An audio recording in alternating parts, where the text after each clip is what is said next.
పోటీ చేస్తున్న సంధ్యా శ్రీనివాసరెడ్డి గారు ఎన్నికల ప్రచారంలో బిజీగా ఉన్నారు. ప్రస్తుతం వారు ఇంటింటికి వెళ్ళి ఓటర్లను కలిసి ఓటును అభ్యర్థిస్తున్నారు. తనకే ఓటు వేయాలని గతంలో కౌన్సిలర్గా పనిచేసిన అనుభవం ఉండడం, ఈ వార్డులో అనేక అభివృద్ధి కార్యక్రమాలు చేపట్టడంతో సంధ్యా శ్రీనివాస్ గారు ధైర్యంగా వెళ్ళి ఓటర్లను కలిసి తనకు ఓటు వేయాలని అడుగుతున్నారు. సంధ్యా గారు ప్రస్తుతం మన దగ్గర ఉన్నారు. మేడం, ఎట్లా వస్తుంది స్పందన మీకు? బాగానే ఉందండి, బాగుందండి. ఇంకా ఈరోజు స్టార్ట్ చేసాం కదా, ఇంకా ముందు చూడాలి. ఇంకా 6 రోజులు ఉంది కదా, 6 రోజుల తర్వాత చెప్తాం.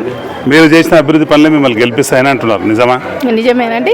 చూస్తే వార్డులో ఏమన్నా ఉంటాయి, వాళ్ళు ఏమేమి చేసామో అన్నీ తెలుస్తాయి వాళ్ళకు కూడా, ఓటర్లకి.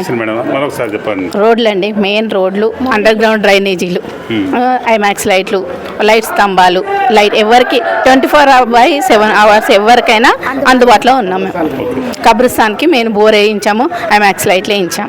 నెక్స్ట్ గెలిస్తే ఏం చేద్దాం?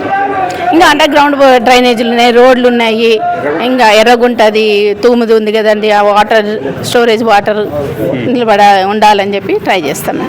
మేడం, మహిళలకు అవకాశం వచ్చింది, బీసీ మహిళలకు మేయర్ వచ్చింది. మేయర్ పీఠం మీద మీకు ఏమైనా ఇంట్రెస్ట్ ఉందా? చూద్దామండి, ముందు ఇప్పుడే అనుకుంటే బాగుండదు కదా, ముందు చూద్దాం. ఇది అయితే అయిపోయి, ఈ ఎలక్షన్లు అయిపోయి గెలిచినాక దాని తర్వాత అది ఆలోచిద్దాం. బీసీ సామాజిక వర్గానికి చాలా ఇంకా సీనన్న చెప్పాలి, సీనన్న చెప్పినాక దాని గురించి ఆలోచిస్తాం.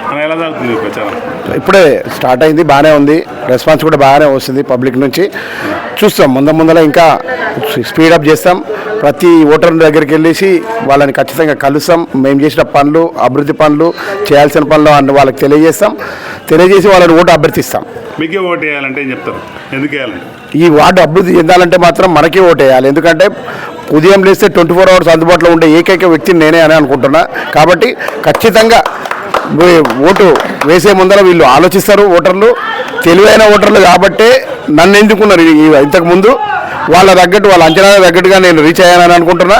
ఈసారి వాళ్ళ అంచనాలను మించి పనిచేసి వాళ్ళ మనల్ని అందుకోవాలని ప్రయత్నం చేస్తా. కాంగ్రెస్ అధికారంలో దీన్ని ఎట్లా కొడతారు? కాంగ్రెస్ ఉండని ఏముండదు, మా పని మనం చేసుకుంటూ పోతాం. మాకు లేకపోతే కౌన్సిల్ ఉంది, మా కౌన్సిల్లో ఎలా నిలయాలో మాకు తెలుసు.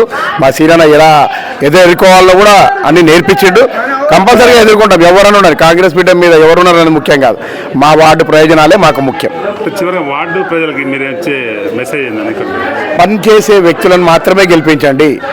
ఓటు వేసి తర్వాత విదేశాలకు వెళ్ళే వాళ్ళు, పనికి రాని వాళ్ళు, అసలు ఓటర్ల ముఖమే చూడని వాళ్ళకి మాత్రం ఓటు వేయకండి. ఎట్టి పరిస్థితుల వార్డుకు పనిచేసే వాళ్ళని మాత్రమే గెలిపించండి. ఇదే నా ఓటర్లకు విజ్ఞప్తి.